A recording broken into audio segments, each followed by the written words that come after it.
Okay, we live on both. We multi-streaming.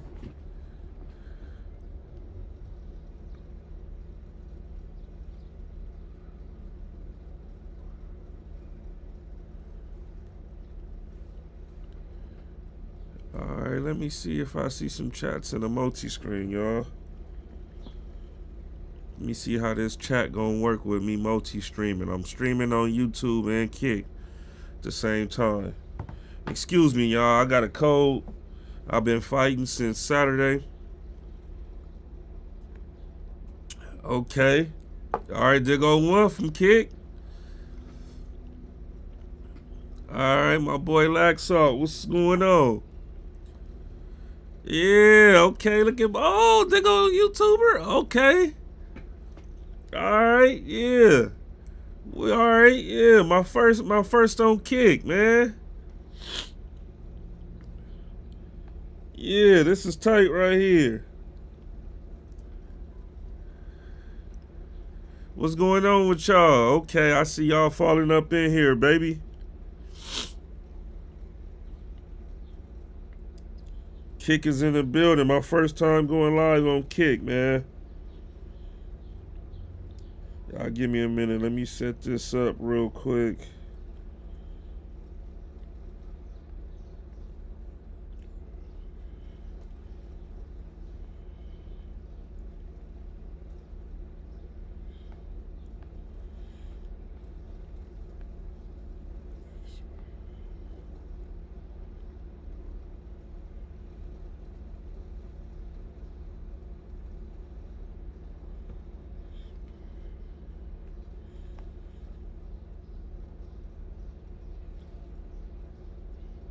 All right, man. Yeah, make you a Kick, man. I'm trying to get my numbers up on Kick, man, cause you know, YouTube be with all that bull, man. Be limiting you on certain stuff. But yeah, excuse me if I'm sounding a little stuffy, looking a little puffy, cause I am sick. And I was trying to go live yesterday. I just didn't have the energy to do so. So, I got my medicine ball. Had to put me a little something in there to get me up, get me going. But I'm like, dude, I've been having all these stories for everybody since the last stream, which was last week. And it's just been more news coming out each day, man. He said I got paid more from Kick than my 10 plus years being on YouTube. Golly. How long you been on Kick? Is that Cool Ink TV? How long you been on Kick? He said it takes a minute to get going, but it's worth it. For sure, man. I appreciate that. Only a month. Wow.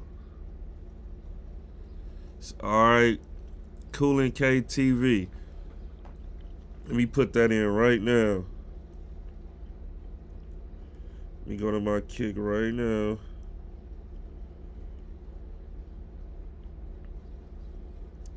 Cool KTV.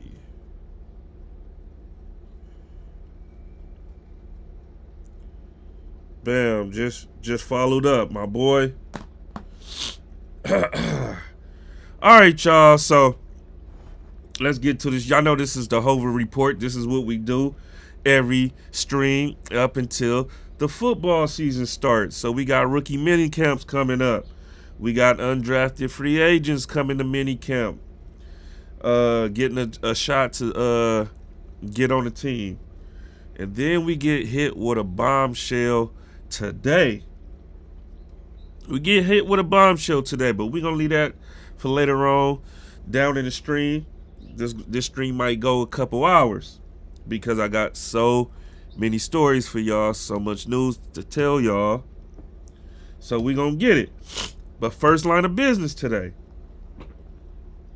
This is a local high school here in LA County, Norbond High School, which was one of my school rivals when I was in high school. My nephew played for this school. I played against this school, basketball and football. This school wasn't shit when I was in school, but once I left school, they became a powerhouse. Uh, got some former NFL coaches there, so with that comes, a whole different infrastructure, a whole lot of resources, and that right there will bring the best talent to your school. So I get this. This was a week ago, y'all. So I get this story right after we got off stream last week. I got this story. The Norrbonne football program has forfeited the 2024 City Open Division Championship and is banned for competing in the postseason for the next 3 seasons due to violations of CIF eligibility rules. The LA City section announced Wednesday. The ruling comes after a season that saw Norrbonne 4 Marine League opponents. Hold on, y'all. Excuse me. Opponents refused to play their games against the Gauchos.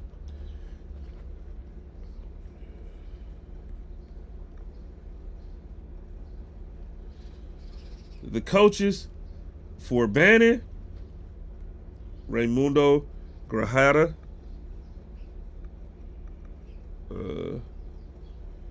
Gardena, Monty Gilbreth, Carson, Michael Christensen, and San Pedro, Corey Walsh, stood in solidarity by signing a letter stating that their concern regarding Norrbonne and possible rule violations. Norrbonne's entire athletic program was placed on probation for the remainder of this year and the following 3 seasons, 2025 to 2026, 2026 to 2027, and 27 to 28. After the 2025-26 school year, Norrbonne may appeal the remainder of the football playoff ban. Tap the link in the bio to read more. This is the second time Norrbonne has been placed on a ban within the last, I want to say, 7-8 years, y'all. 7-8 years. This is crazy right here. This is pretty much cheating at its best. When nobody else in the league want to play against you and they stand in solidarity together, this is bad. This is bad. But they've been having the best money that you can buy, the best players that money can buy within the last few years. If y'all remember who, some of y'all probably won't remember who this guy is, but Brandon Malamauna played for the Chargers, played for the Rams. In his pro career, he was the football coach back then, the first time they was banned.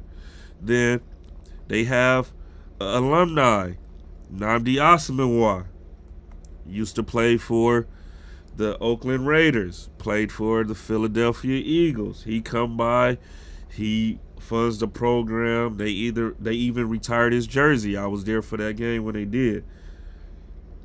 But this right here, they banned for 3 seasons, y'all. This is crazy. This is crazy. It's gonna be hard to bounce back from this after this is your second time. Kids is just gonna go elsewhere.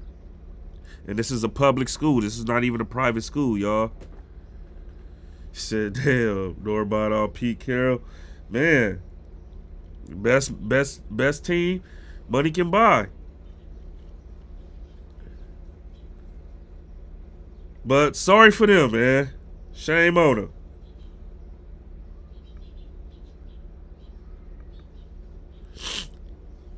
Next line of news, man. We got so much to tell y'all, man. It's ridiculous. I got so many stories in here. A raise in Minnesota. Vikings reached an agreement on a 1-year, $23 million extension that includes $22.4 million guaranteed for linebacker Drew Van Ginkel, per his agent Drew and Jason Rosenhaus. This dude is a baller right here. Good for him for getting that bag.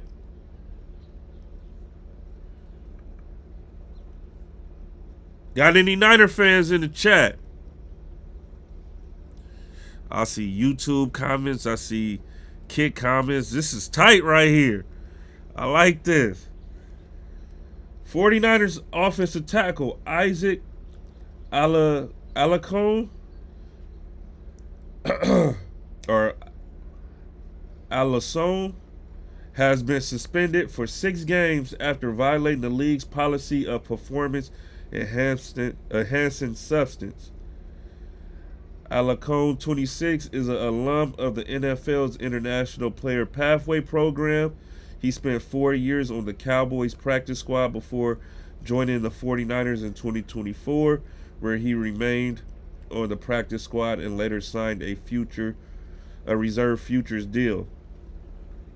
All this cheating going on. One thing, when you cheat the game, you will get caught. Jaguars first round wide receiver cornerback Travis Hunter currently has the top selling jersey from the 2025 NFL draft class. Top 5 jersey sellers: Travis Hunter, Jaguars; Cam Ward, Titans; Shedeur Sanders, Browns; Ashton Jeanty, Raiders; Ted McMillan, the Panthers. Shout out to Travis Hunter, man. Hopefully he ball out, man.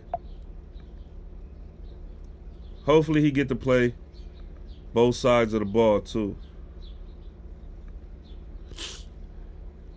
Wide receiver Montego Moss, the son of Hall of Famer Randy Moss, has accepted an invite to Vikings rookie minicamp, per Jordan Schultz. Shout out. I didn't even know he had another son.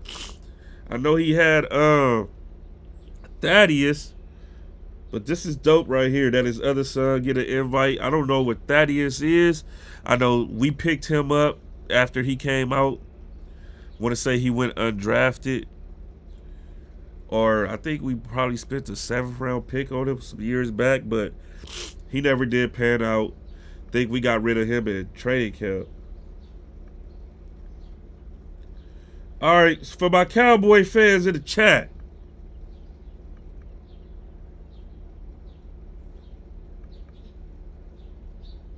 made it to the NFC Championship in his first year. When was the last time we seen the Cowboys in the NFC Championship game? I wasn't even born yet. Number 2, the Lakers. The Lakers not even in the NFL, and they still have a better chance of winning the Super Bowl. And it's not even just because they have LeBron. It's because the Lakers have Luka. And the way he throws the ball down the court to LeBron just shows that he's a way better quarterback than Dak Prescott. And on top of that, Luka's a winner, which is just something that Dak Prescott and the Cowboys can't do. Number 3, the Cardinals. Look, I don't care that the Cardinals are trash. The Cardinals still have a better chance of signing Tom Brady in 2055 and making a run before the Cowboys even have a chance of sniffing a Super Bowl. Number 4, give me the Swifties. Before you start calling me crazy, really think about it. Taylor Swift and the Swifties have been to more Super Bowls than the Cowboys have in 20 years. Like, these people right here who don't know shit about football have a better chance of seeing their team go to the Super Bowl than the Cowboys. I honestly don't understand how anyone could be a Cowboys fan anymore. You might as well become a Commanders fan. Y'all hear that? Might as well become a Commanders fan. Big things is happening in Washington, D.C. Y'all see, last week I reported that we got approved for the new stadium coming in 2030. And then just a couple days ago, per Donald Trump, we got approved to have the draft in Washington, D.C. at the National Mall 2027 draft. So, good things coming for the Commanders, man. Good things coming. Jay said, tell cuz disrespectful. Shout out my boy J-Dot. Nick Chubb news. Free agent running back Nick Chubb is putting in work this offseason after sustaining a broken foot in Week 15 last season. The Browns selected 2 running backs in the NFL draft. Who should pick up Nick Chubb? And then there's some videos of Nick Chubb going crazy in the gym. Here go the draft picks they picked up: running back Quinshon Junkins from Ohio State, and then Dylan Sampson from Tennessee. Both of them is ballers. No room for Nick Chubb to come back. They already wrote my ending, and I'm just getting started. Shout out to Nick Chubb. Look at him. This man about to damn near hit his head on the ceiling. Look at him. That's off of... Look, he did hit his head on the ceiling. Bam! Look at him. Squatting a small house. That's what you call a small house right here. That's 7 plates. Look, no help. Nobody touching it. Sheesh. Fat boy him. Nah, we not getting the old name back, man. It's over with. Shout out to Nick Chubb, though, man. See? And y'all want cornerbacks to tackle niggas like this who lower bases, strong as shit. You see how much he's squatting? And you think a cornerback can come up and hit him solo? It's where you make a business decision. The most valuable sports franchises. We all know Dallas Cowboys are up there. From historic dynasties to global fan bases, these teams aren't just winning on the field, but some are dominating off of it too. With billion-dollar valuations and unmatched brand power, these are the most valuable sports teams in the world today. Legacy, loyalty, and a whole lot of money. Which team's value surprised you the most?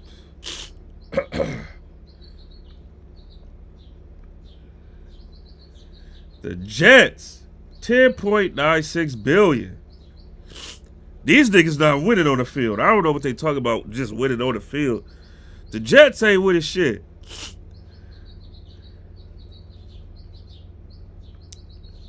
The Lakers, $11.27 billion. Lakers just got bounced to the first round of the playoffs.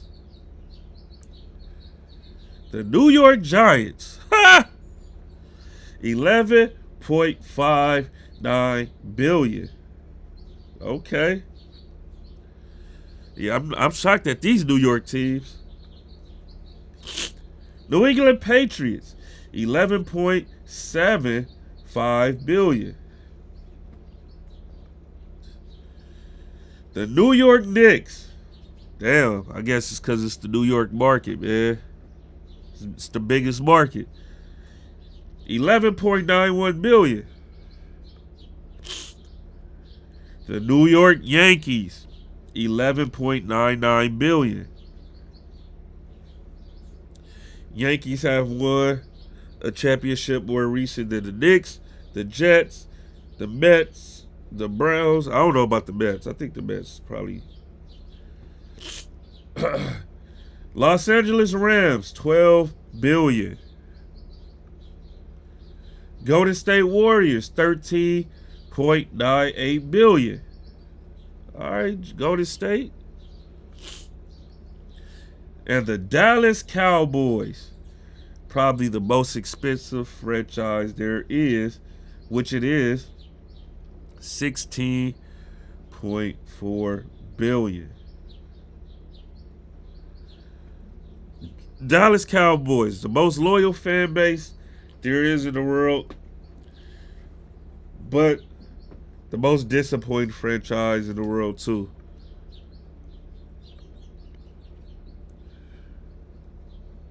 $16 billion is crazy though. Commanders will be there soon.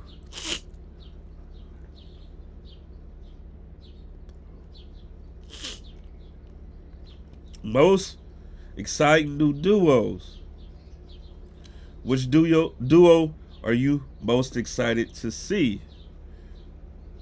And on the cover, we got Ted McMillan, Bryce Young, Carolina Panthers, Cam Ward, Calvin Ridley. We not excited to see that.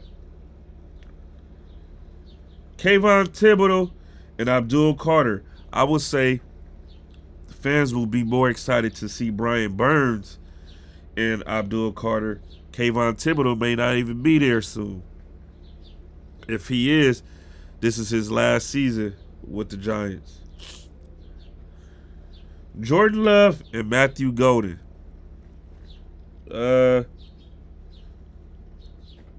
You got Christian Watson still there, Romeo Dobbs, Jaden Reed, Tucker Kraft, Jacoby Jones. Not sure how much of a duo this is going to be with all those mouths to feed over there in Green Bay. Trevor Lawrence and Travis Hunter. This could be good. This could be good.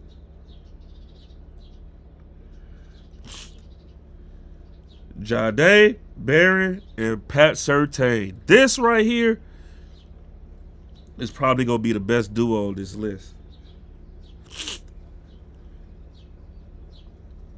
Let's come back and revisit this another time. Najee Harris and Amarian Hampton. Could be, possibly. Nick Bosa, Michael Williams. We will have to see, man. Quinshon Judkins, Dylan Sampson. I think this will be a good one as well. They will have to carry the team in Cleveland because they don't have no receivers.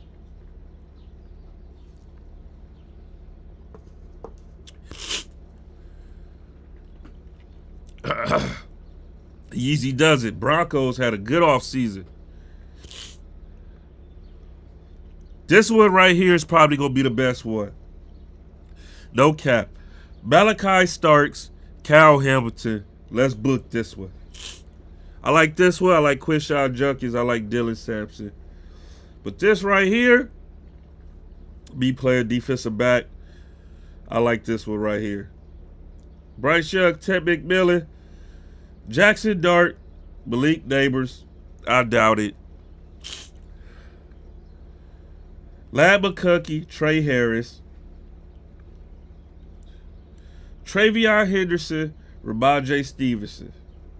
Could be good. I'm kind of upset because they don't have Marshawn Lattimore and Trey Amos. We got the steal of the draft, and we'll get no love. It's all right. It's all right. We media darlings right now, so we can't win it all. You feel me?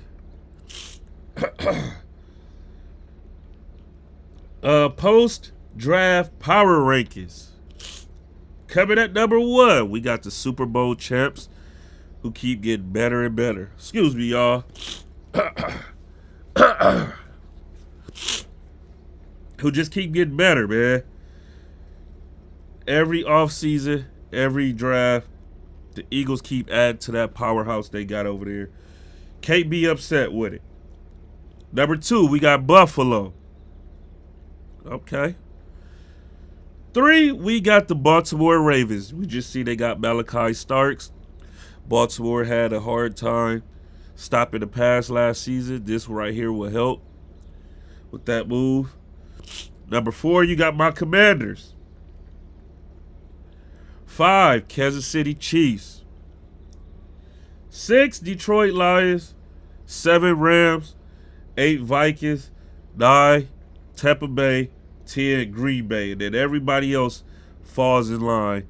Dallas, y'all number 22, man. Stop it. Chicago, y'all 21, man. Stop it. Y'all, I'm saying that because, you know, people be in my DMs. You know, Dallas and Chicago fans. We talking shit, so this is the power rankings, man. Y'all all the way down there, man. Y'all got to catch up. Oh, my gosh, dog. Look at this. Another Eagle. Look at this dude. Eagles undrafted running back Chandrick Powell, Belgium. Is that how you say it? Or Bergeron. Split squats 495 pounds. A split squat, 500 pounds, bro. A split squat. Look at this nigga back. Look at this nigga back, man. Hold on, bro. Pause.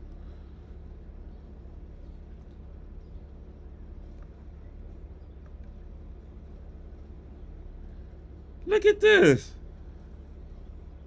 That's crazy.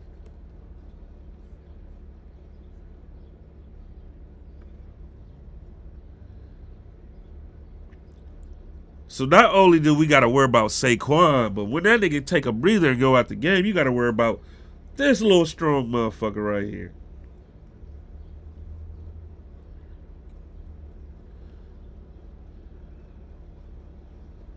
Hey. Ohio ties, man. Look at this, man. He said he for sure not making the team. All right, for sure, man. For sure, Ohio ties.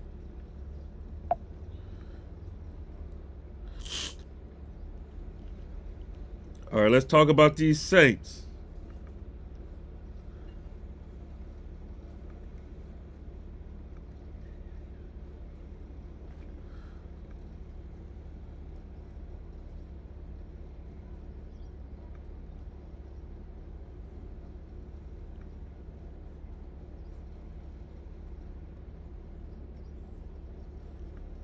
Competent franchise in the NFL was the Jets, the Jags, or maybe even the Giants, you're wrong. There is a new clear winner for that title, and honestly, it's not even close. The New Orleans Saints are the definition of insanity, which means doing the same thing over and over again and expecting different results. They love to sign players to these huge contracts who have never had consistent production, and then they'll keep restructuring that same contract every single year so they don't have to rebuild. Chase Young has never had 10 plus sacks in his career, and yet they gave him a 3-year, $57 million contract. Why are you signing Justin Reed to a $31 million contract like you're some kind of contender that needs another highly paid safety? Speaking of, just cut ties with Tyrann Mathieu, Derek Carr, and Cam Jordan because you've never won anything with these guys. I have no idea what the Saints are trying to do,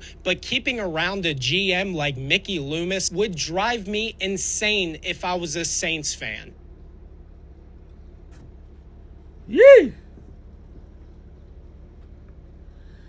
Yeah, man, I feel it. Get rid of Derek Carr. I mean, y'all just drafted y'all quarterback. Y'all drafted a quarterback last year.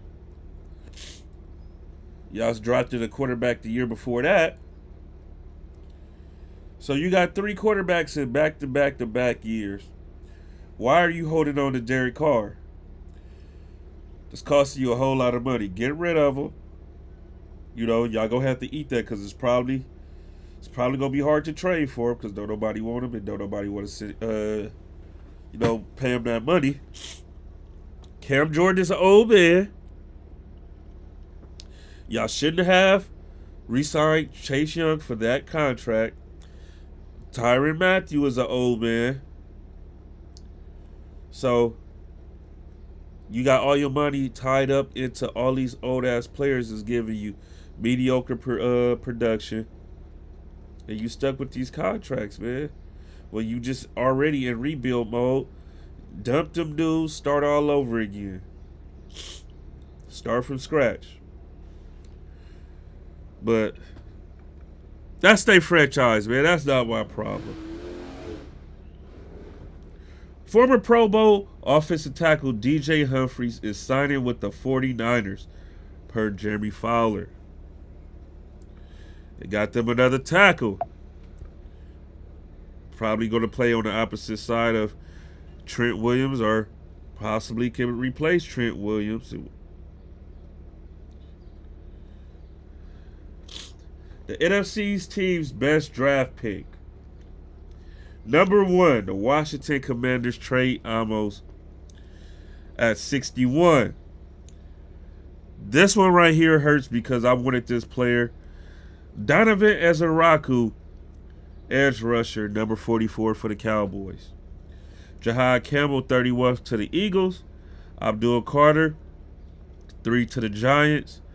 Colston Loveland, number 10 to the Chicago Bears.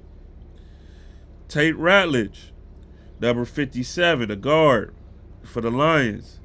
Matthew Golden, 23 for the Packers. Donovan Jackson, a guard for the Vikings. He was picked at 24. Emeka Ibuka, wide receiver, drafted number 19 to Tampa Bay.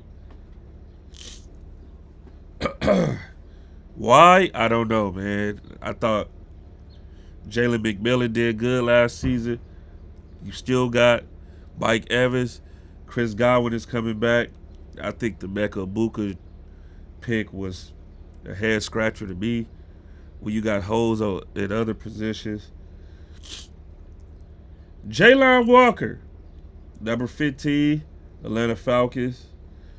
Nick Scorton, that was the best pick, y'all. These guys got Ted McMillan in the first round, but Nick Scorton is the best pick for the Panthers at 51.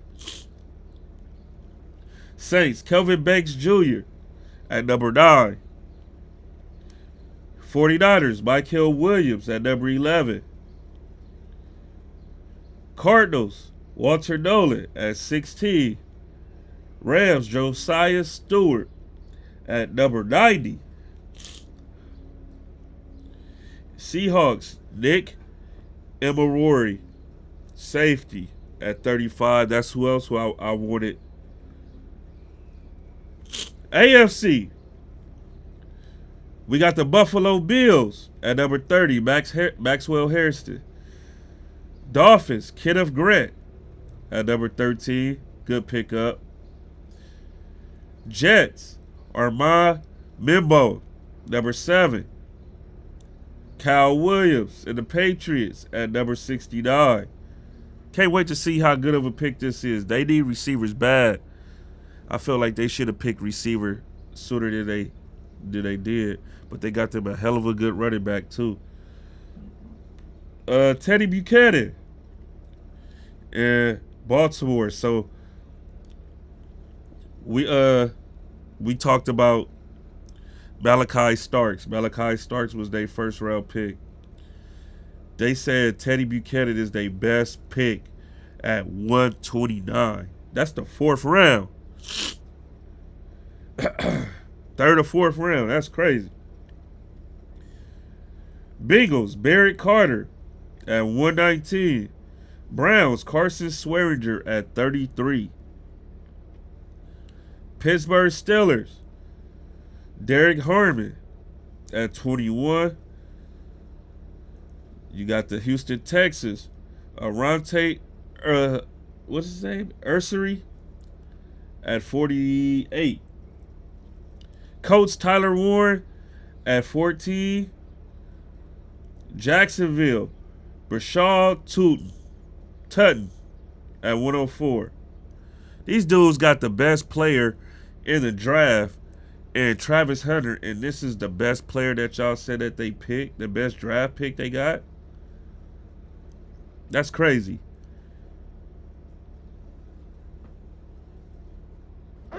Excuse me.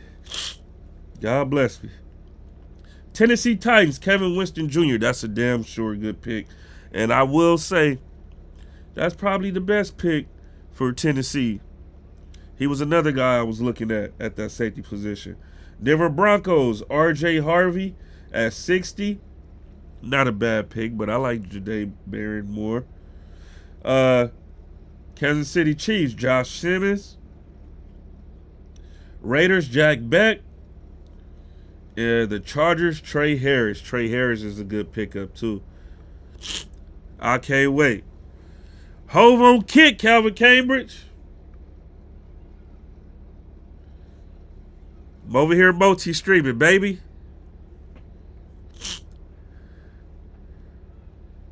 Said, what happened to Michael Thomas? He's still on the Saints. Hell no. Michael Thomas been a free agent for 3 years. The Commanders, the steal of the draft, nobody is talking about. So this guy right here,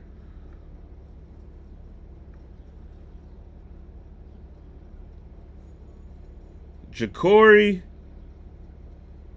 Koski Merritt, played 1 year. So this right here, this uniform right here is only based off of one game. He played 1 game for Arizona last year. But he played at New Mexico before that. And this is who we drafted in the 7th round. This is his 2023 stats.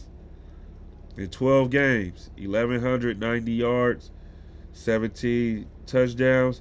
This is who we got to potentially replace Brian Robinson.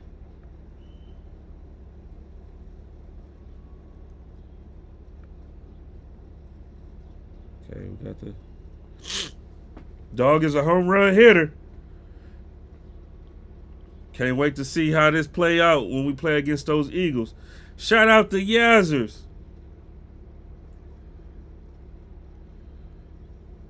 Yazzers, you see the homies been trying to put some cold narratives on you lately. All you doing is doing your job, reporting. Homies trying to put the blame on you. Oh yeah, look at this dude. This dude is a beast. This is definitely what we need over there in Washington. Had some eligibility issues, but played in the I want to say, was it the Senior Bowl? Won MVP in the Senior Bowl.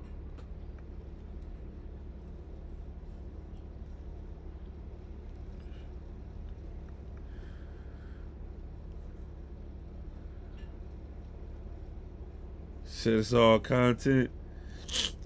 Commanders' first round pick, Josh Connerly Jr., reveals that he was also prank called on draft night by someone pretending to be the Broncos, per Grant Paulson. I got one prank call. It was somebody in Colorado acting like they were the Broncos. Mine wasn't bad as cruel as cruel as some of the other ones. Man, they gonna have to crack down on this prank call stuff, especially on draft night. Like how people are getting these contacts.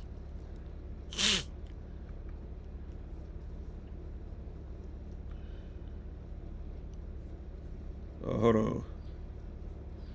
Let's revisit this, y'all, for my Eagle fans in the chat.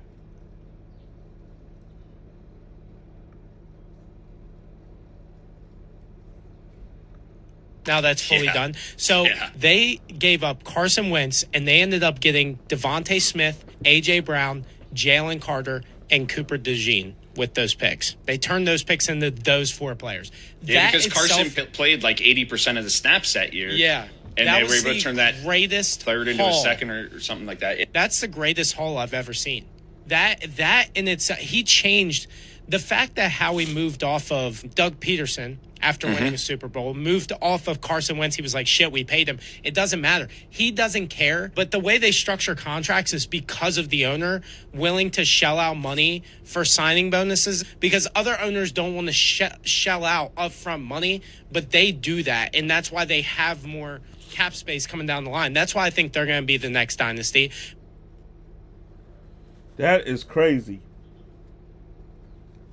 That is crazy. Hold on. Let's watch that one more time. Thank you, Yaz. Have you guys seen the Carson Wentz trade and how it turned out now? Yeah. Now that's fully done. So they gave up Carson Wentz, and they ended up getting Devontae Smith, A.J. Brown, Jalen Carter, and Cooper DeJean. Bruh. Devontae Smith, A.J. Brown, Jalen Carter, Cooper DeJean for Carson Wentz. That is crazy. That is crazy. And Carson Wentz is on his 4th team since. Colts, Commanders, Rams, Chiefs. Damn. Shout out to Howie, man. That dude he got the sauce for sure. For sure. That's one hell of a haul, man.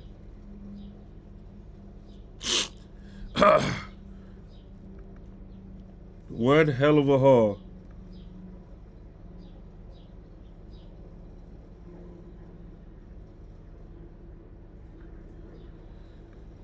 Shout out to this story, man. Cowboys undrafted free agent, tight end Tyler DeVille, has faced his share of challenges in life. He was born deaf and had multiple surgeries so he could hear. He was diagnosed with stage 2 Hodgkin's lymphoma in high school. DeVille overcame his medical conditions and played college football at Harvard from 2021 to 2023 and Virginia in 2024. As a senior at Virginia, DeVille caught 37 passes for 394 yards and 2 touchdowns.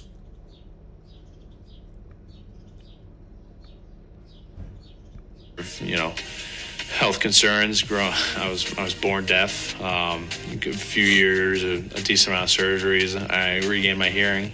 Going to high school, as a basketball player, the only thing I was worried about was, winning a starting spot in the varsity team. Found out I made varsity. A week later, I went in to get an X-ray because I was having some discomfort in my chest. There was, growths in my chest, armpits, and lymph nodes. And so they ended up doing a biopsy, taking out a half a lymph node. And I get home, both my parents were home, which is weird. Both my parents were never home. My dad was usually at work till 5.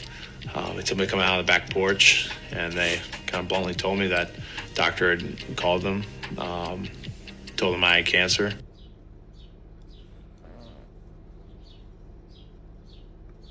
And they went to church, they prayed, they came back, they told me. And naturally there's some tears. But we looked at from a logical standpoint, it was a good survival rate. I had stage 2 Hodgkin's lymphoma. I was a young, healthy kid, and I had the most support in the world. And it was basketball that night, and that was kind of how I attacked chemo. It was, the hospital opened at 6 a.m. every day. It was about just over an hour from my house. So every day I was up at 5, just before 5, getting there at 6, first in line to get my chemo made. It takes a couple hours to get it made. It takes 6 hours-ish, depending on the chemo day, to have it drip through. I was getting back in time for basketball. And, that was my routine for 8-9 months. I think without those medical, issues, I wouldn't be this man I am today. So, man, shout out to him for overcoming all that. Shout out. I like hearing redemption stories like that.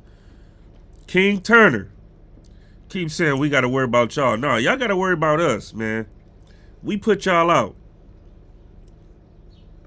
Y'all got to worry about us. Y'all got to get y'all leg back. Quinshon Judkins was taking a dump when the Browns drafted him. For one, how do they know that? And for two, I remember this because when he got drafted, this was one of the running backs I wanted. I wanted either one of the 2 Ohio State running backs, right? And when he got picked, they were showing, I want to say it was his mom and another lady that had his phone, and he was nowhere in the video. Like, when they showed him at home and they getting drafted, you know what I'm saying, when their name get called, and they over there celebrating, they holding up the phone, but you don't see him. Pence Diaz, what's going on, brother? And I'm like, damn, where he at? I said, he must have went to go do something, or he must have took a call in another room. And come to find out, this is what it is. Dude took the phrase, taking the Browns to the Super Bowl, to a whole new level. Oh shit. Oh, hold on. Look. When you got drafted. So this is Quinshawn Judkins. His phone rang while he was out of the room. So you see, members of his draft party are there. The Browns are calling to select him, but he's not in look, the he's room. laughing. And so they answer the phone, and they're all yelling for him. Hey, Quinshawn, and then he comes back in to take the call. Sometimes you got to go to the bathroom, Chris. That's exactly right. That's how it goes. So there's Like me. an interesting That nigga must there. have shit bricks, nervous. I wonder if he washed his hands after that. Nasty, You know, so yeah. anyway, Quinshawn Judkins, when nature calls, sometimes that beats out when the Browns call. So he That's funny though. Taking the Browns to the Super Bowl, the toilet bowl. Either the Super Bowl or the toilet bowl. You're gonna be taking them to either one.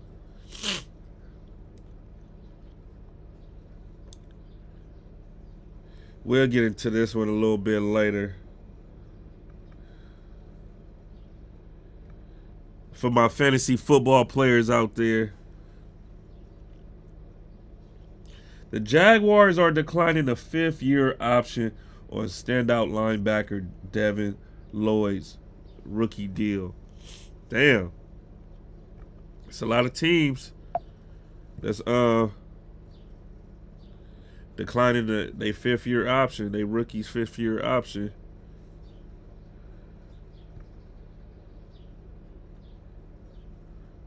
Who does your squad need to pick up? Top 10 free agents available right now. Aaron Rodgers. Elijah Moore. I think Elijah Moore got picked up, though. Forgot by who. Dalton Reisner. Brandon Sheriff. Zadarius Smith. Keenan Allen. Amari Cooper.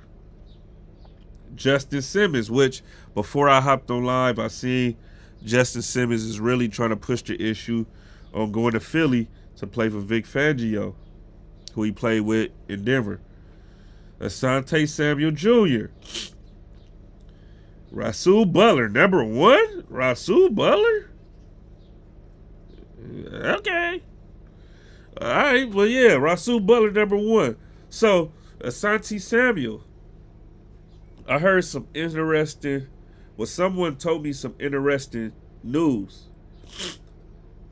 This is from a Cowboys fan. He said that Cowboys are talking about releasing Trayvon Diggs. With releasing him,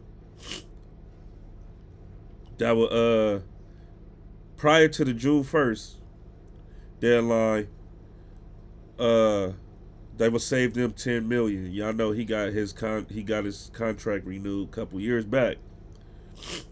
But that knee injury is more serious than they are reporting. His knee is bone on bone, so they looking forward to cutting him, saving some money, and signing Asante Samuel or trading for Jair Alexander. So we shall see how true that is. You know, this is Lions season, y'all. So gotta take what you hear with a grain of salt. The NFL fined the Falcons $250,000 and defensive coordinator Jeff Ulbrich $100,000 for failing to prevent the disclosure and confidential information distributed by the club in advance of the NFL draft. The league is still looking into other draft week prank calls, but it says that they are unrelated to the Falcons and Shador. Damn. Based off of his son's stupidity, he get fined $100,000. Your stupidity cost me $100,000, and it cost the team that I work for $250,000. That's $350,000 prank call that you made, bro. Oh my gosh. I will beat the shit out of my son if he did that type of shit. That's crazy. Your stupidity cost me. The Packers running back, Josh Jacobs, spoke out about his former college and NFL teammate, Henry Ruggs III, and said he's still training for a potential NFL comeback when released from prison. He's positive about everything. He's training. They let him train and things like that. So I'm like, when you come out, man, I don't know if you will get a chance. I've been talking to some people for him. They've been saying a couple of teams are willing to give him a chance. I'm like, when you get that chance, man, you better not even.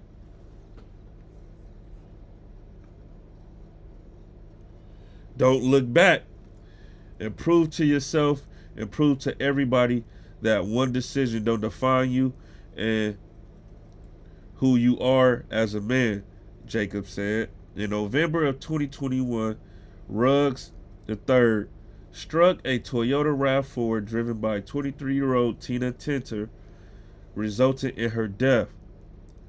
Ruggs' Corvette was traveling at 156 miles per hour, 2.5 seconds before impact, and 127 miles per hour at the time of the collision. He was charged with driving under the influence, resulting in death, reckless driving. 156 miles per hour is wild. Rugg was on his way home from Topgolf when the fatal wreck occurred. Jacob said he planned to go, but decided he didn't want to stay out that late. Ruggs III, 26, is incarcerated at Casa Grande Transitional Housing in Las Vegas. So this dude in a halfway house, y'all. According to Nevada Department of Corrections records, Ruggs' earliest parole eligibility date is August 5th, 2026. Jacob stands by Ruggs III and still believes he's a good kid.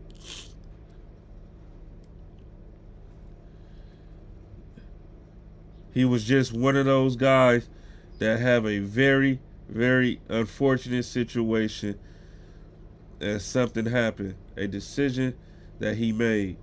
Former 2020 first round pick hopes for another chance to continue his NFL career. Damn. Gotta be more careful, man, about the decisions that you're making, bruh. Not only did you cost your career, you cost someone's life. Their life.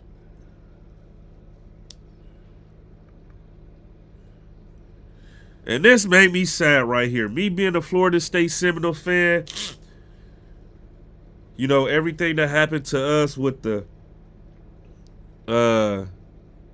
playoff situation, us having an undefeated record, not being in the college playoff, all because of this guy right here getting hurt. Now, he has to medically retire. Jets second-year quarterback Jordan Travis has informed the team that he will retire after doctors advised him to. He's only 24 years old. Here's his statement on November 18, 2023. My life took an unexpected turn when I gave everything I had to the rehab process, and despite all my efforts, my leg never responded the way we hoped. After much prayer and consultation with the doctors, medical experts, and my agent, I've been medically advised to retire from the game I love so deeply. Damn.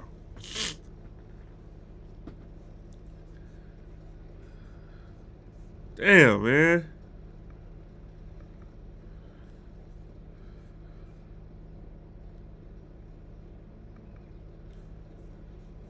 Shout out to Jordan Travis, man. I mean, really unfortunate, but at least you was able to get in the league. You was able to get a paycheck. You know, came further your career. Now you got to go out there and get a regular job, but hopefully you can get a job in the game that you love so much, and hopefully you can just be, you know, on one of these staffs. Multiple NFL head coaches did not want to draft Shedeur Sanders in the first round out of fear of it not working out and being replaced by Deion Sanders, according to Robert Griffin III. Okay, RG3. RG3 shaking shit up with this story. I'm being told some NFL head coaches feared drafting Shedeur Sanders in the first round as a starter, it not working out, and then eventually being replaced by Deion Sanders as head coach. That's weak and cowardly. Cost this man $40 million, Griffin said. Golly. $40 million. Sheesh. All because you scared. Shit don't go right.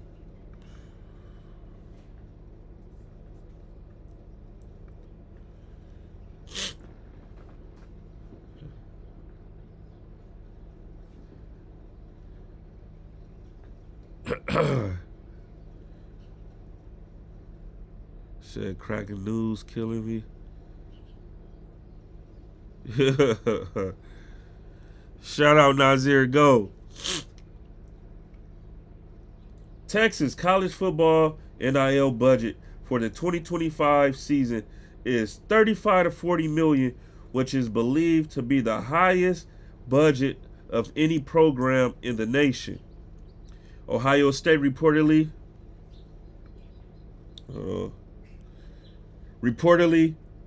had a $20 million NIL budget for their 2024-2025 national championship roster, a mark the Longhorns have nearly doubled.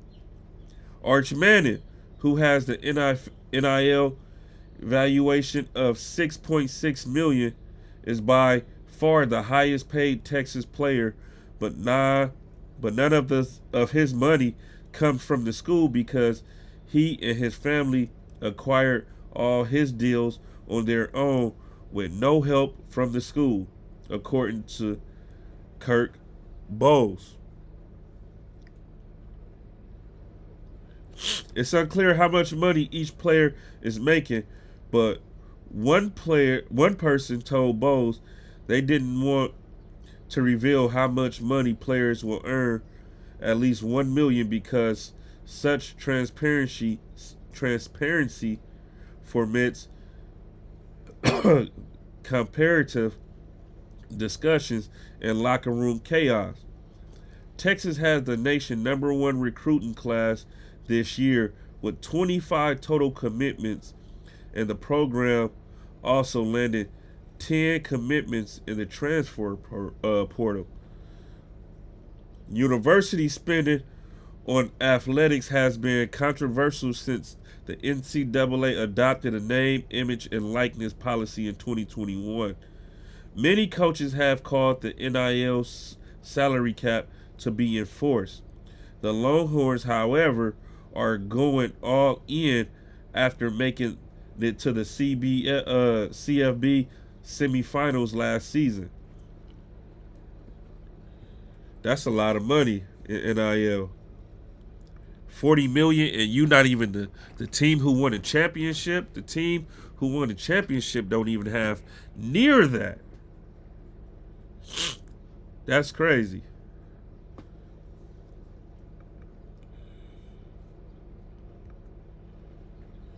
Crazy but true. 2025 will be Jalen Hurts' 10th straight season with a new play caller. God damn. 2016 at Alabama, he had Lane Kiffin and Steve Sarkisian. 2017, Brian Daboll. That's crazy. I didn't know Brian Daboll was his play caller at Alabama. 2018, Mike Loxley. Then he transferred to Oklahoma and became Lincoln Riley. Get drafted the next year, 2020, his rookie season, Doug Peterson. Doug Peterson get fired. Next season is Shane Steichen and it's Nick Sirianni. Next year after that, Shane Steichen. 2023, after Shane Steichen leave, is Brian Johnson. 2024, Brian Johnson leave to go to the Commanders. Kellen Moore is his play caller, his offensive coordinator. Now, 2025, it's a new year, new season. Kevin Patello is his new his new signal caller, play caller.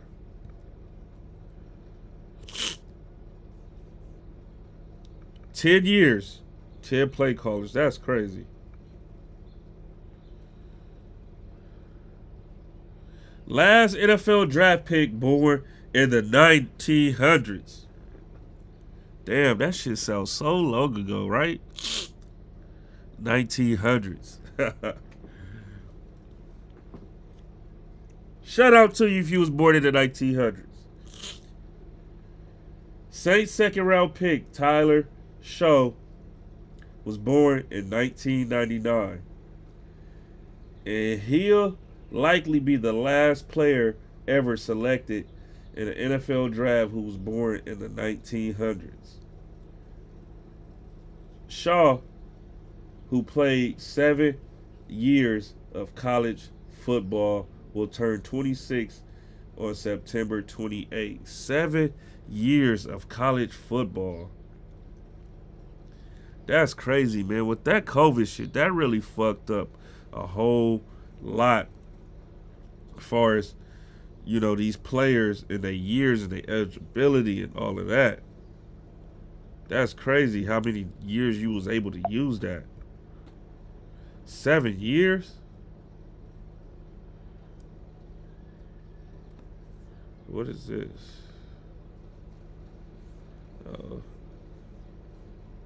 Never mind.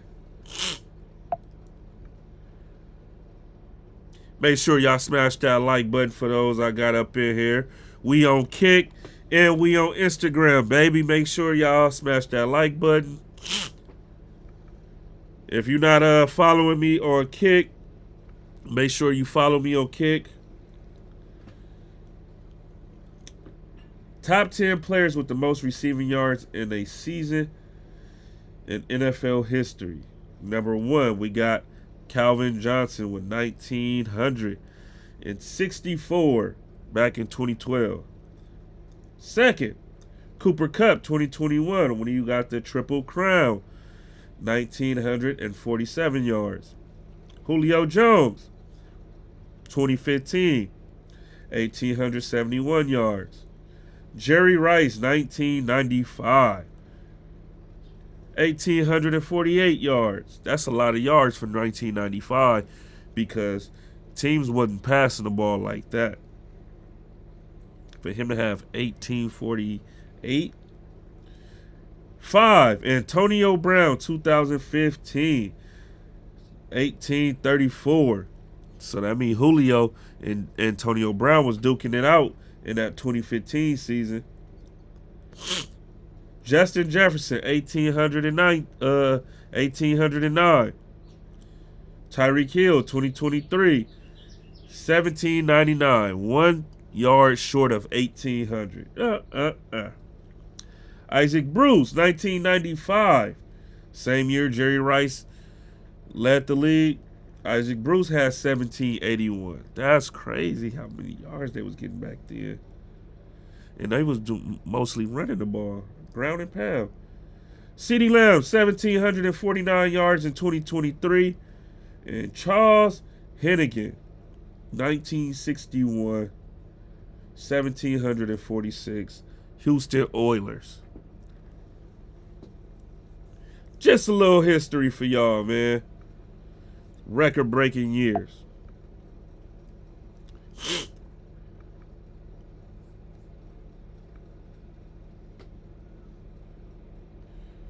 ranking the best NFL draft hauls of the past 5 years.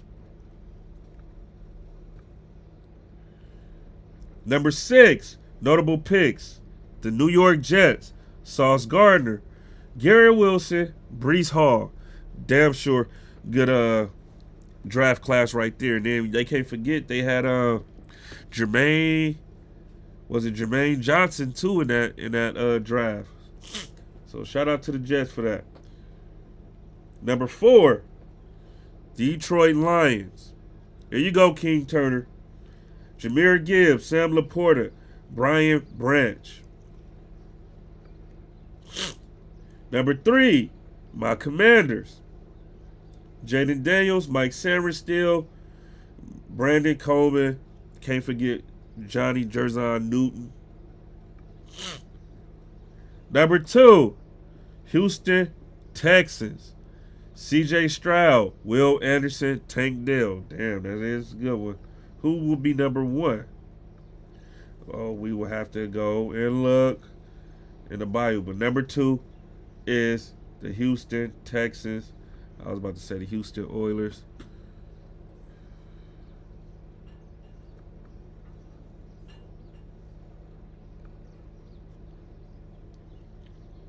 A team attempted to trade for tight end George Kittle before the draft and offered a second-round pick, but the 49ers rejected, per Diana Ricci. I know there was a team that had a conversation with the 49ers the night before the draft about a possible trade for Kittle. A second-rounder the 49ers were going to get in return. The 49ers, ultimately signed Kittle to a 4-year, $76.4 million extension on Tuesday, making him the NFL highest paid tight end. Get your money, Kittle. Get your mother money, man.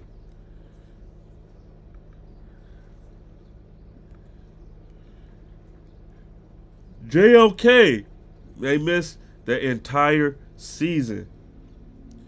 If y'all don't remember what happened to him, or if you're not aware of what happened to him, my guy suffered a scary neck injury, man, colliding with Derrick Henry. He fell straight to the ground, had to be carted off, and my boy ain't played since. Now they saying he might miss the whole season. His career might be done, man. Browns linebacker Jeremiah Owusu-Koramoah may miss the entire 2025 season due to a serious neck injury he suffered in Week 8 of last year. I am now on the belief that Jeremiah Owusu-Koramoah will sit out the 2025 season because of his neck injury. I also believe that the Browns will defer to JOK to make this announcement. Thus, the Browns are shedding no light on this topic, but the selection of UCLA linebacker Carson Swearinger with the 33rd pick, overall pick of the draft, tells the Browns that felt JOK injury left a urgent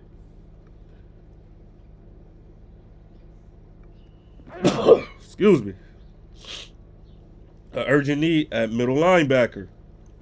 Back in March, Browns general manager Andrew Berry said Owusu-Koramoah was progressing, but did not provide a timetable for his return. I'll be honest, it's still a little bit dubious in terms that time frame looks like. So we really are trying to deal with it week to week, month to month. Things continue to look uncertain for 25-year-old Pro Bowler. Damn, he's only 25? He's only 25, but he looks older than me. He look like he's my age. I'm thinking he old, but he can't be too old because he was in the same draft class as Jamin Davis when we drafted Jamin Davis, which was just a few years back. Which division has the best quarterbacks? This is where I want to hear from y'all. What division has the best quarterbacks?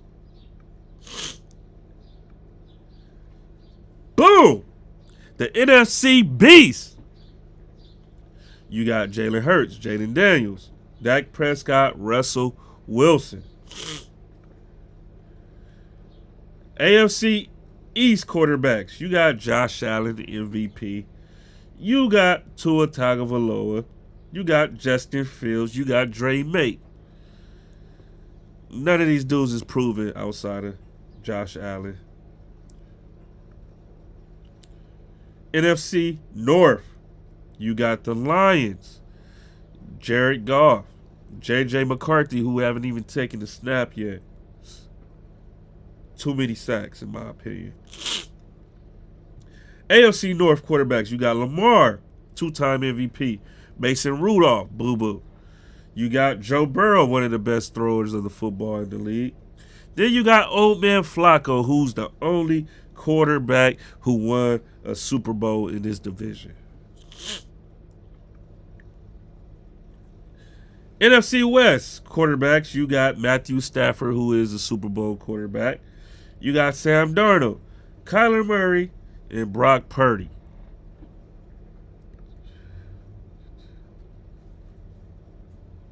AFC West, you got Patrick Mahomes, one of the best quarterbacks in the league, if not the best quarterback in the league, the most decorated quarterback in the league. You got Justin Herbert. You got Bo Nix, who had a good rookie season. You got Geno Smith. Y'all let me know who you got. NFC South. Baker Mayfield, Michael Penix, Bryce Young, Boo-Boo, Derek Carr. AFC South, you got C.J. Stroud, Anthony Richardson, Trevor Lawrence, Cam Ward. Huh? Says Sam Dookie. Yeah, it's looking like the NFC East or the AFC North. Nah, I can't go North. They got Mason Rudolph. Old man Flacco. Nah. I'll probably go. Nah, I can't even go NFC North. I'm going East, man. Y'all let me know what y'all think. Leave it in the comments section.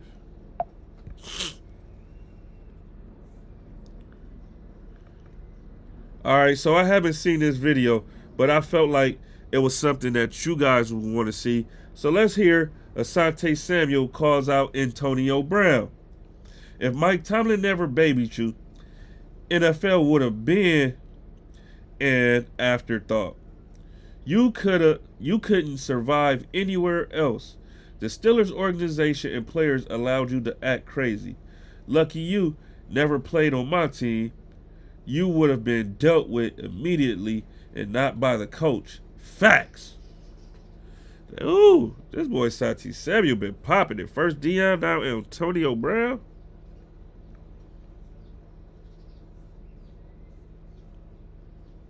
Oh, okay, this is not the one with the video. But then, here we go, AB. For some of y'all who ain't been paying attention, been going at Dion and Dion kids. Antonio Brown releases clips of him cooking Shiloh Sanders.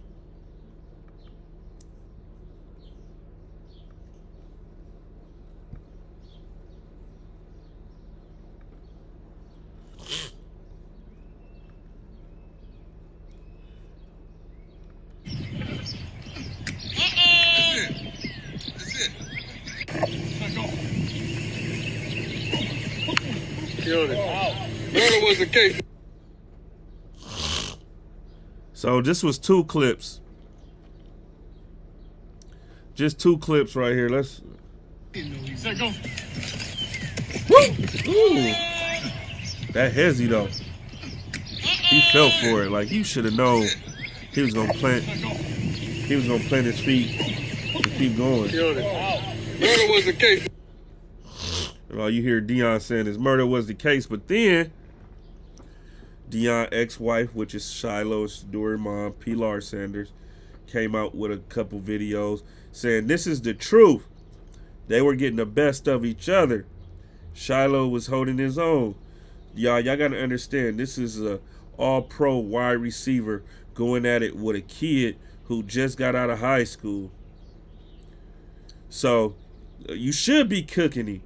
But then when she posted the clips, it looked like Shiloh was getting the best of him and was hanging with him. Now, let's get this understood, y'all. Shiloh is a defensive back. He's more of a safety than he is a cornerback. That's why he plays safety. He's more of a thumper than a coverer. That's why he plays safety. We know he doesn't have his dad's feet work. We know he doesn't have his dad's speed. He doesn't have his dad anything. He's more of aggressive player, downhill, stop the run, down here, come thump you. Not much of a coverer. So this right here would just be extra work for him, just in case he got to cover a guy in the slot when they got more running backs on the field than defensive backs, and he got to come down and he got to cover somebody. This is good work to have right here. But typically, you're not seeing strong safeties guard guys like Antonio Brown. That's why you got slot cornerbacks for. That's why you have nickel packages. You got Buffalo nickel packages.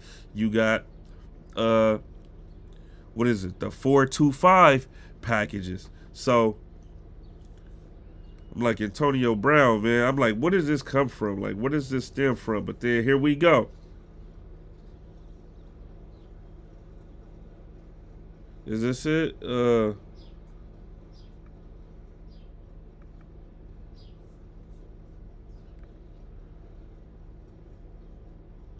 no, this is the same one. I thought this was the mom one.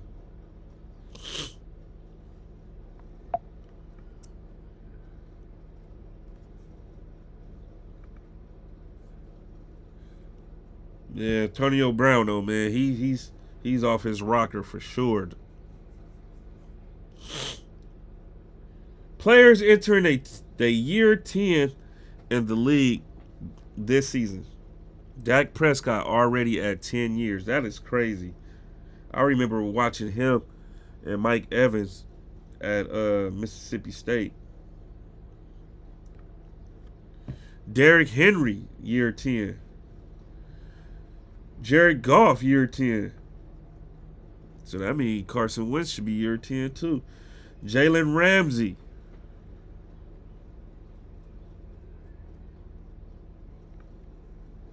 Chris Jones, damn. Joey Bosa. Laramie Tunsil, damn, he going in year 10 when we trade for him, but y'all know Lyman can play forever. He can play another 10. Tyreek Hill, damn. Look at Tyreek Hill teeth back then. Jeez. Boy, you know he came from the struggle. Look at him. DeForest Buckner. Kevin Byard. Damn. Niggas is getting old, B.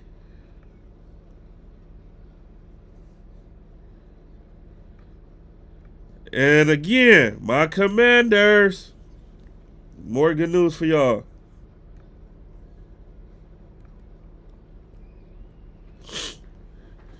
$3.8 billion, 65,000 seats, glass dome. Welcome to your new home, Commanders.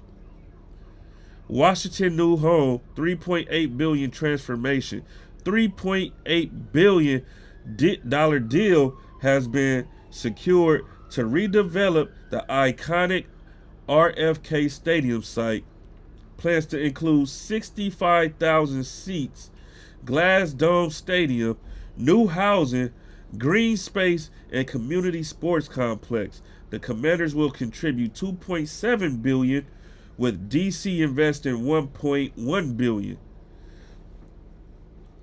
Projected opening 2030 pending DC council approval with potential to host Super Bowl right here in nation's capital.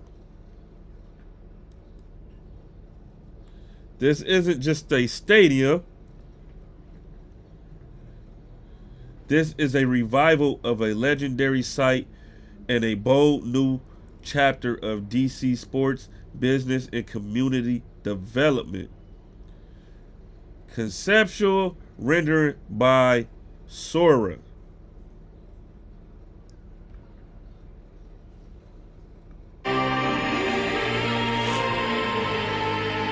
Oh my God, that is just beautiful.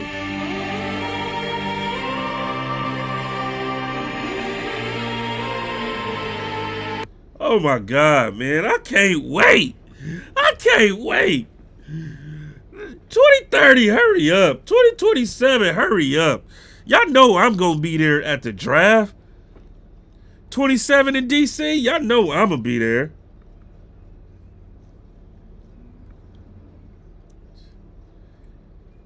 (2013) undrafted. 2025 final season. Mike that dude don't kick. Adam Thielen's legendary journey may be nearing its end. The two-time Pro Bowler, Minnesota native, now 34, is entering the final year of his contract with the Panthers, and he is now ruling out retirement. He's not ruling out retirement, I'm sorry. It could be, Thielen said when asked if this will be his final season. Every year, you look back and say, what's left to give to this game? My family wanted me to keep playing, so I'm going to give it one more shot. Shout out to Adam Thielen. Undrafted and you lasted another 13 years, bruh. Shout out to you.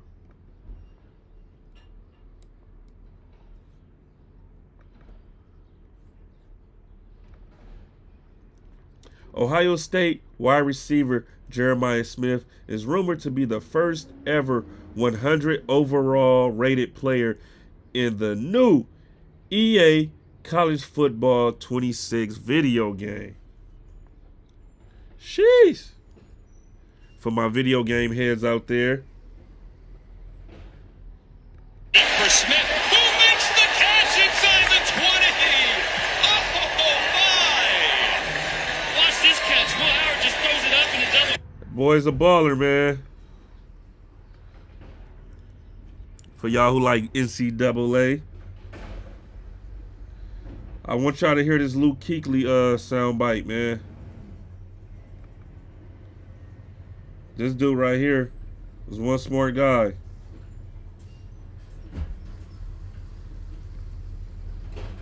Says, ever wonder how linebackers read the offense? Luke Kuechly breaks it down.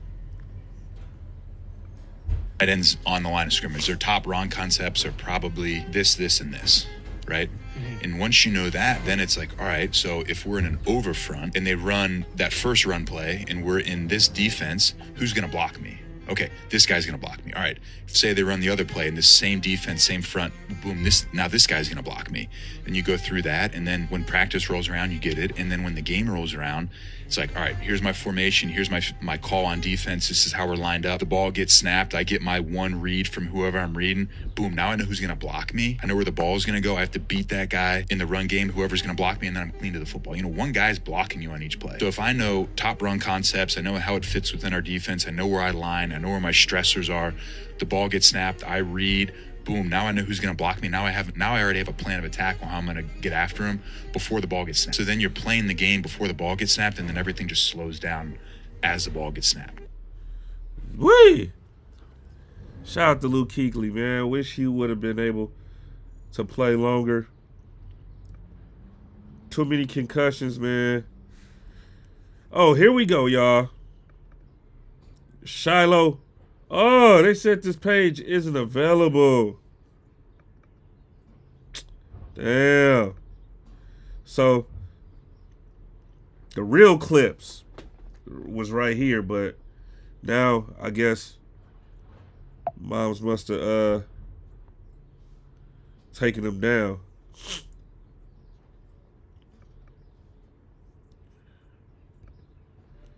Had them for y'all, but moms took them down. Cam Newton says Ashton Genty was robbed of his Heisman Trophy by Travis Hunter. If Ashton Genty had those same stats at GA, which University of Georgia, it's not even close. Ashton Genty got CMC. Christian McCaffrey had better stats than Derrick Henry that year.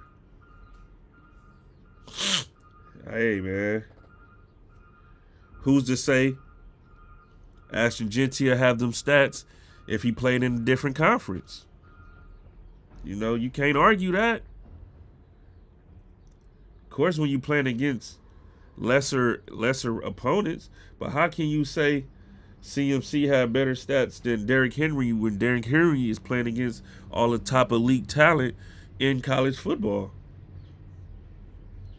Cam just be saying shit just to be saying shit sometimes. Eagle fans, Commander fans. This right here makes me chuckle right here. I'm like, oh yeah, this will be a good one to talk about.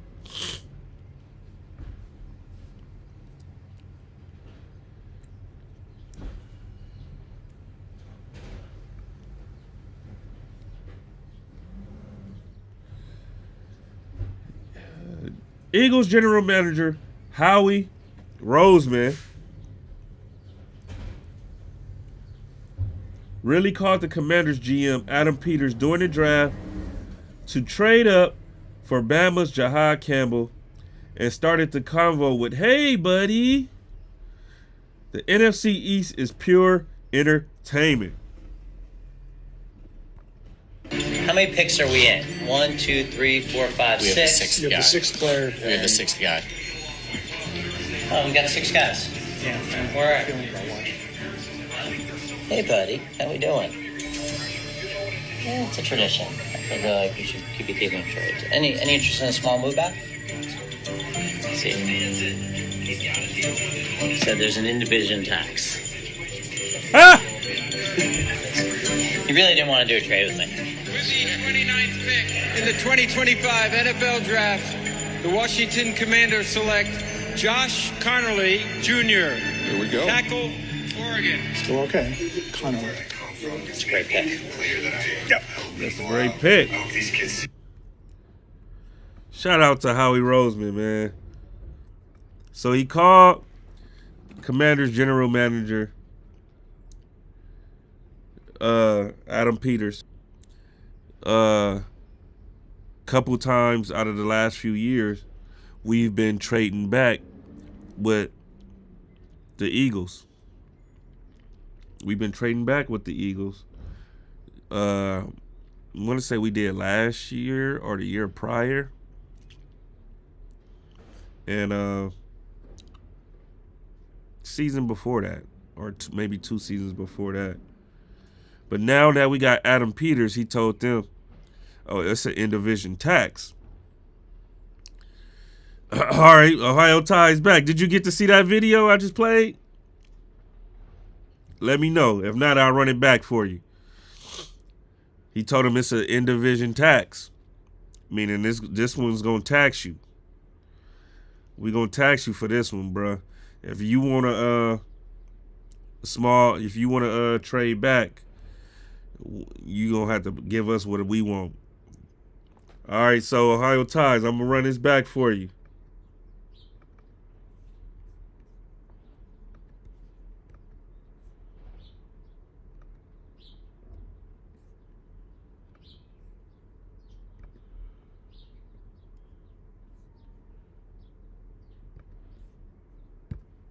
How many picks are we in? 1, 2, 3, 4, 5, We have the 6. sixth You guy. have the sixth player. We have the sixth guy.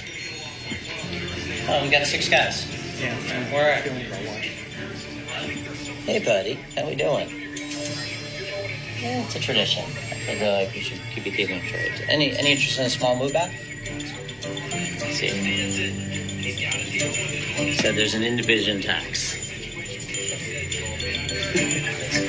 He really didn't want to do a trade with me. With the 29th pick in the 2025 NFL Draft, the Washington Commanders select Josh Connerly Jr. Here we go. Tackle, Oregon. Still okay. Connolly. It's a great pick. Yep.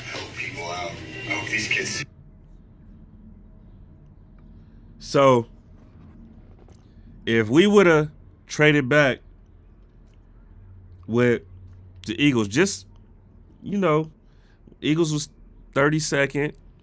We was 29th. 3 spots back. We was going to ask for a second-round pick, a third-round pick, because we didn't have a third-round pick. And he told them it's a in-division tax. He was like, he really didn't want to trade with me. Come on, you Howie fucking Roseman, bro.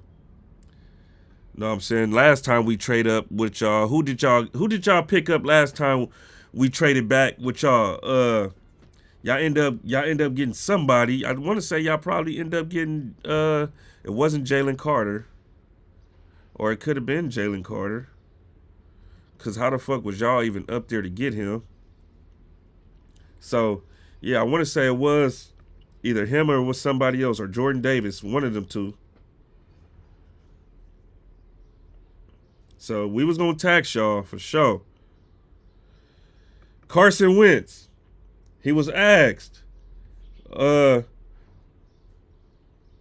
biggest what if in recent Philadelphia sports memory. They asked him if he can trade spots. Who would he trade spots with? And this is the answer that he gave us. NFL history for one day. Who would you pick and what would you do? Trade places with anyone Any quarterback. for a day? I don't know. I mean, I'm not going to lie. I would love to trade places with Nick Foles and go win that Super Bowl back in the day. Torn ACL. Someday, I want to lay down like I did Sunday. Sunday, I remember this one. Sunday, that way.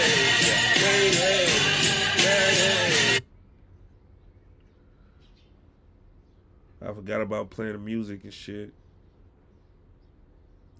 Strip life.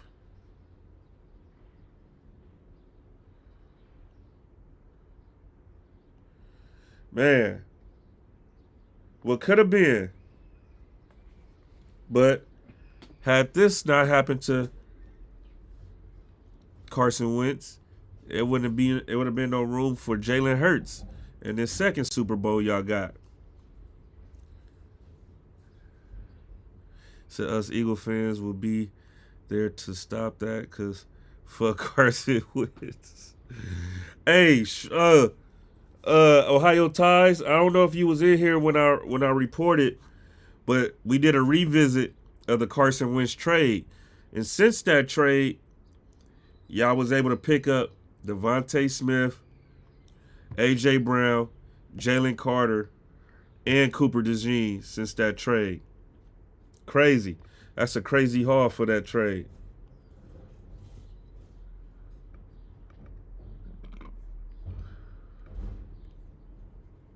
Trump announced D.C. as the host of 2027 NFL Draft. The president is set to make the announcement Monday, which he did, with Roger Goodell and the Commanders owner Josh Harris.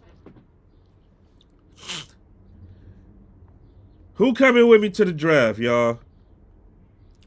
We about to start taking donations for that, man. Y'all super chat for that.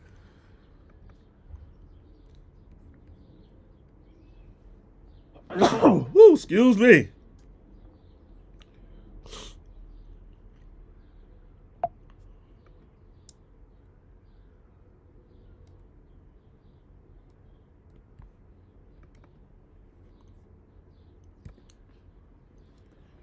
All right, y'all. Y'all know how I always, brag about my owner. Here y'all go. Y'all can see it yourself. Josh Harris bought the Commanders in 2023 for $6.05 billion. I don't know how we not up there in the top far as teams. Commanders is still a big team out here, man. Still in the nation's capital, still making a lot of money.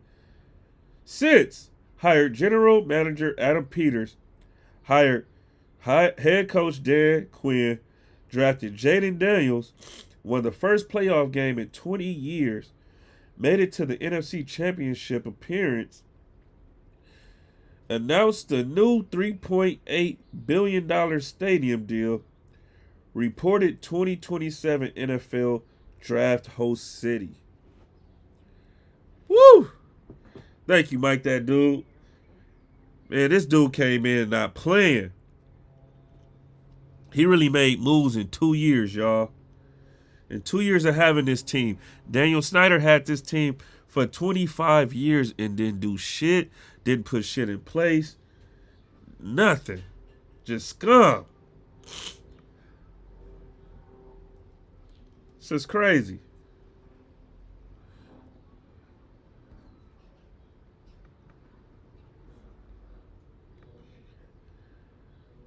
Ravens have released kicker Justin Tucker after drafting kicker Tyler Luke. The organization continues to insist in it's a football decision. Tucker has been accused of inappropriate behavior by 16 massage therapists from 8 different Baltimore spas and wellness centers.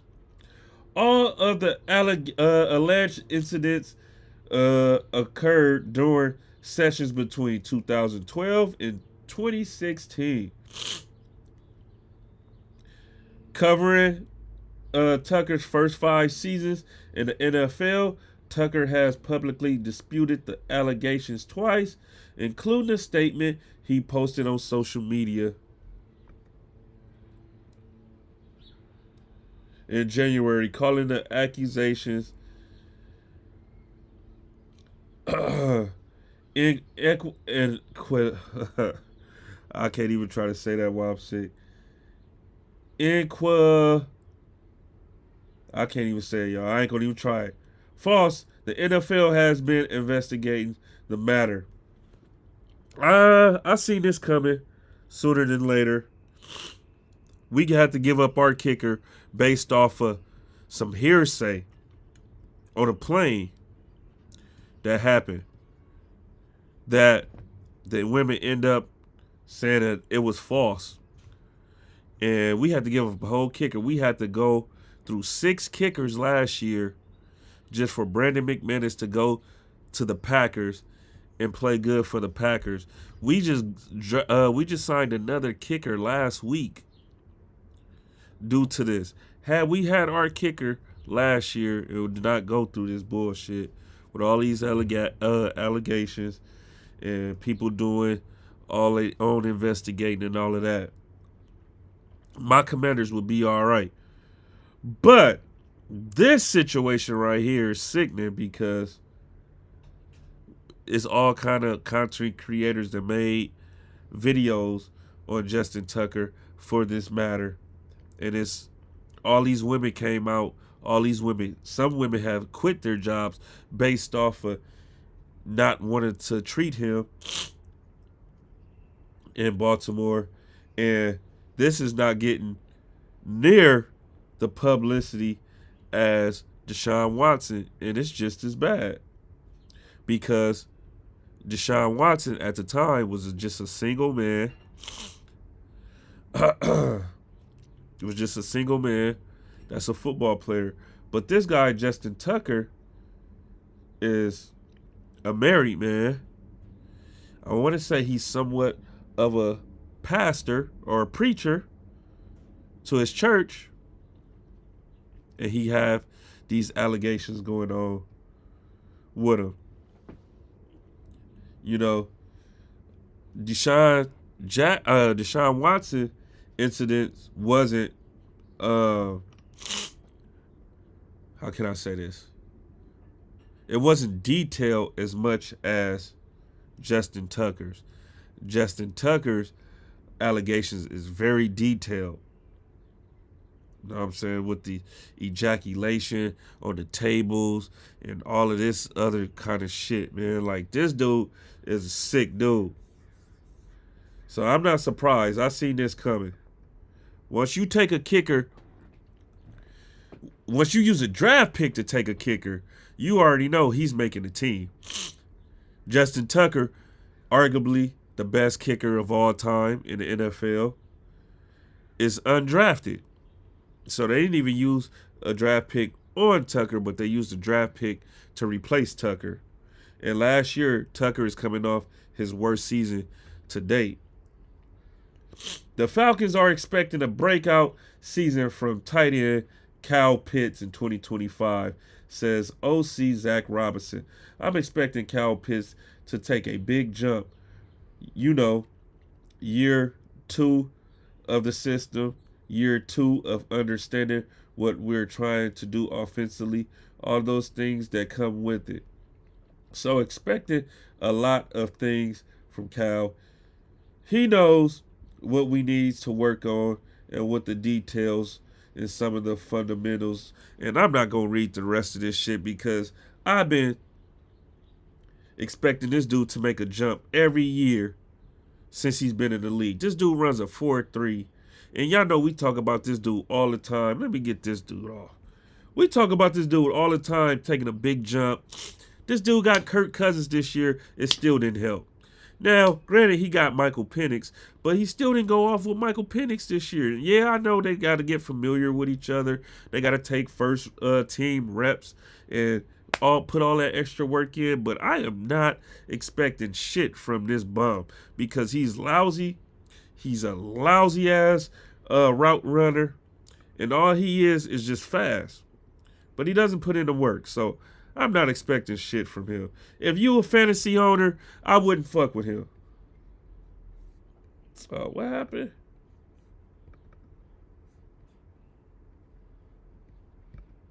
Oh, shit.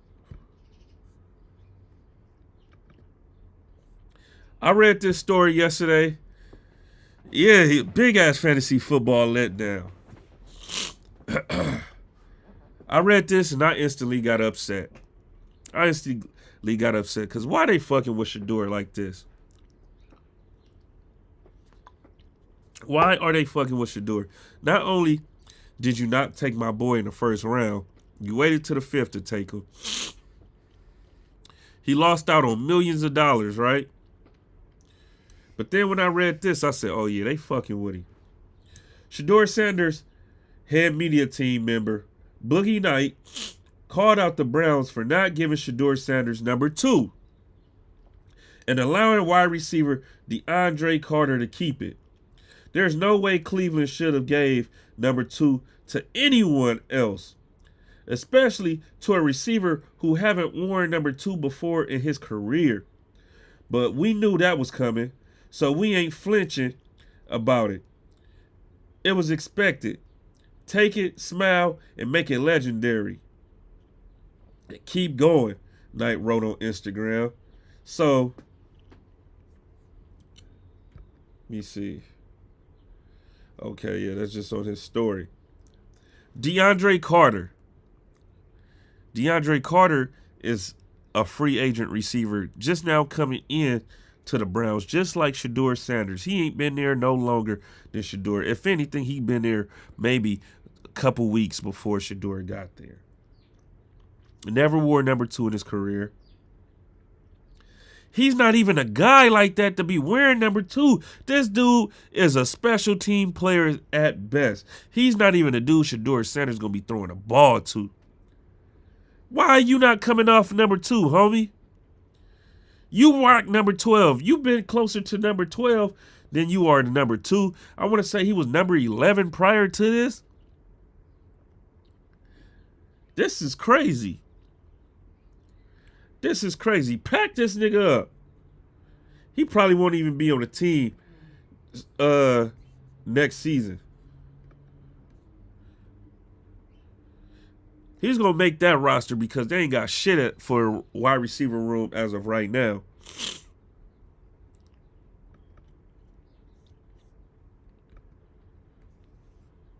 Oh shit, restricted poll.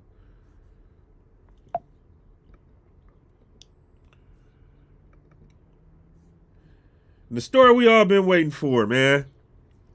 The story we all been waiting almost 2 hours for. It says set up your Stream Elements account so you can get tips on Kick ASAP Hove. This is my very first Kick stream, bro. So yeah, I'm gonna have to get with all of that, man. This is my first time going on. If it's anything like YouTube, you know, you got to do the watch hours and got to get as many followers and all that shit, then it's gonna take a minute. It's gonna take a minute, but yeah, man, make sure y'all y'all keep on putting that kick in there for people to join. But the moment we all been waiting for, man, the breaking news, the hottest news of today. The Cowboys and the Steelers have agreed to trade that will send wide receiver George Pickens to Dallas. The deal sends a 2026 third-round pick to the Steelers, and the team will have the 2027 day 3 pick swap. Dallas sent a 5th-round pick to Pittsburgh in exchange for a 6th-round pick. Pickens, 24, is entering the final year of his 4-year, $6.75 million rookie contract and is due for a base salary of $3.656 for the 2025 season and is seeking a lucrative extension ahead of 2026 free agency. So, with this because this is tricky. This is tricky. It's getting sticky. Sticky. Hey, so, yeah, this is a good pickup for now for Dallas. Yeah, this is a good pickup for y'all as of right now. How long is this dude going to be? A 1-year rental? Because you're giving up a 3rd round, a 5th round, and a day 3 pick swap. So, this dude going to be looking to get paid that $35 million wide receiver ticket. Oh, I thought I had to sneeze. And you still ain't paid Michael Parsons yet. Where you gonna get the money to pay this dude? Dak Prescott's making $90 million this year. Where's the money gonna come from? You're gonna have to pay him. You're gonna have to pay Deron Bland. Where are you gonna get the money from? That's what I want to know.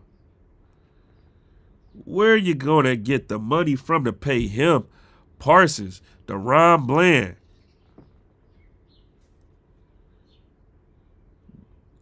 Where, Jerry? That's what I want to know.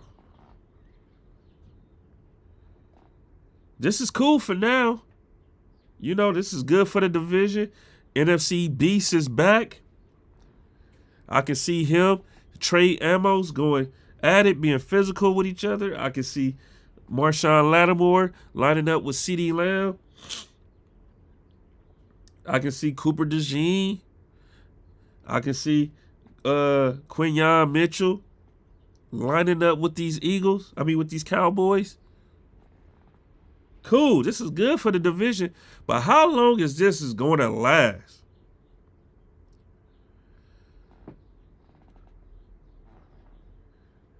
Because his contract is up. He's looking to get paid. Michael Parsons is looking to get paid. Deron Bland is looking to get paid. Who else on that team is looking to get paid? I want to say it might be somebody else.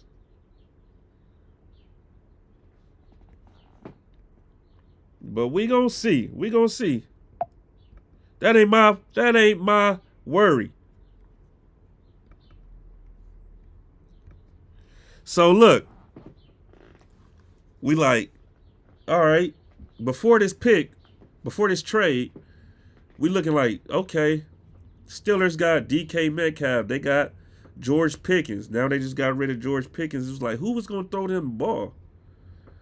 So, They didn't draft a quarterback when they should have took a quarterback in the draft. So I'm thinking maybe they still waiting on Aaron Rodgers. And then I see this. Jets wide receiver Alan Lazard is in play to be traded to the Steelers after they traded George Pickens to Dallas. So this is all a play. This is all a play. They're going to trade to get Adam Lazard to replace George Pickens because this is Aaron Rodgers' boy. Aaron Rodgers loved playing with Adam Lazard. Once they get Adam Lazard, Aaron Rodgers will be over there. And boom, that completes that offense right there. That's all this is. That got this shit written all over it. They ain't fooling nobody with this one.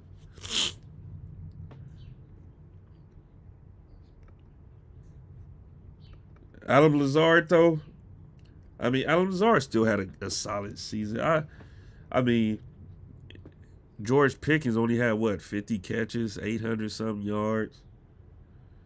I mean, Adam Lazard can do that. Say you need some nose spray. I probably do now since I've been out here for a couple hours. But I am sick. The Eagles and tight end Dallas Goedert are negotiating a reworked contract that will keep him in Philly in 2025, as Jeff McLean reported. Goudert was due $14 million in cash from the Eagles prior to the renegotiation deal. His new deal is for $10 million in cash, which with the chance to earn $1 million more in via incentives. Shout out, because I'm like, why they want to come off Dallas Goedert? Dallas Goedert is good, but shout out. They reworked this deal for him to stay there now. And now this will complete the wide receiver duos for all four teams in the NFC East. Wide receiver duos. You got Terry McLaurin. You got Deebo Samuel.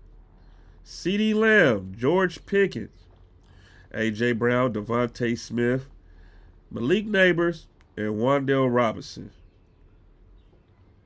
As of right now, we are the better.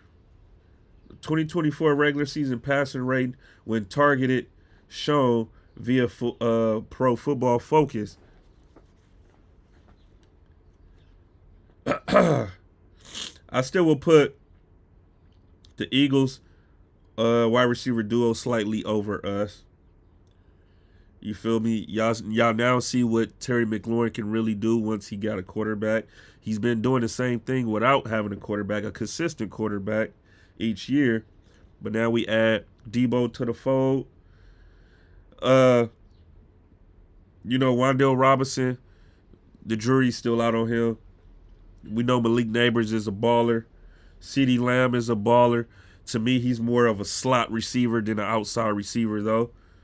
And then George Pickens is cool. That's a cool pickup. To me, I always felt like Dallas always had a good duo, though, and still ain't been able to do nothing with them. You had CeeDee Lamb. You had Amari Cooper. You had CeeDee Lamb. You had Michael Gallup. You had CeeDee Lamb. You had Brandon Cooks. I think this don't make us know never mind in the NFC East saying this. So, shout out to Dallas for making that move, but I ain't worried. If we didn't have no corners, if I still had Benjamin St. Juste on my team, if I still had Emmanuel Forbes, I'd be worried. I'd be shaking in my boots. But I'm not. We got Mikey Sanders still. Marshawn Lattimore is getting healthy. He has a whole offseason to get healthy with us. We have the best training staff in the league. The hamstring is healed. And then we drafted Trey Amos, man. So I'm not tripping. I'm not tripping at all. Now, if I didn't have any corners, different story. And then right after George Pickens was traded, this came out. The Jaguars has released wide receiver Gabe Davis. Davis, 26, signed a 3-year, $39 million deal with Jacksonville last off-season. In 2024, Davis caught 20 passes for 239 yards and 2 touchdowns in 10 games. The Jaguars are taking on $20.3 million dead money by releasing Davis. Davis was hurt last season. Trevor Lawrence was hurt last season. And he just wasn't a good fit there. You feel me? He wasn't a good fit there. This is one of them guys you bring in on 3rd downs, 4th downs when you want to convert, especially 3rd downs. This is your skinny post, your deep post, your streaks, your what else? What's the shit called? I can't think of it right now. But your deep routes, all your deep routes, that's what this guy is. He's not a hell of a route runner. Don't run many routes. Just a deep threat. You feel me? So whatever team he goes to, he can add value to it. I wish our wide receiver room wasn't so deep right now. I would definitely look into that. And last but not least, man, before we get up out of here, should sound like a body cleanse. It'll sound like a body cleanse. He said Lattimore's washed. Man, you better stop it. My Commanders again, man. We making news all over the place. This will be, well, we are making upgrades to our black helmets. So I'm not sure what they're going to look like, but these are somewhat in that ballpark.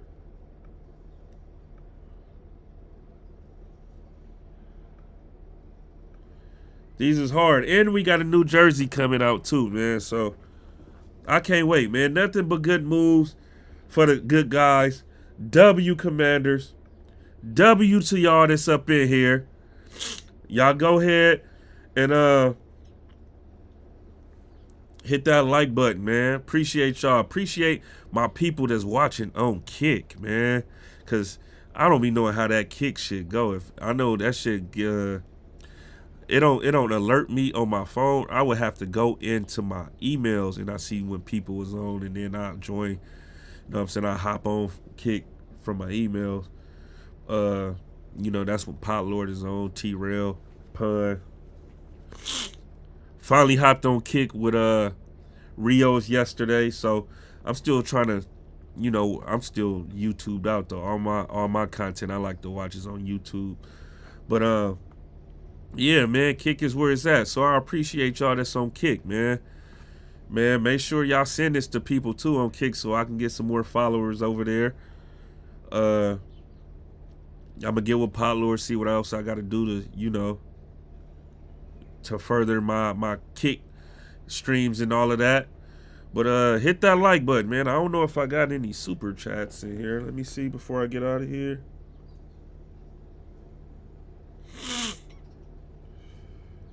Oh, my phone been going crazy, bro.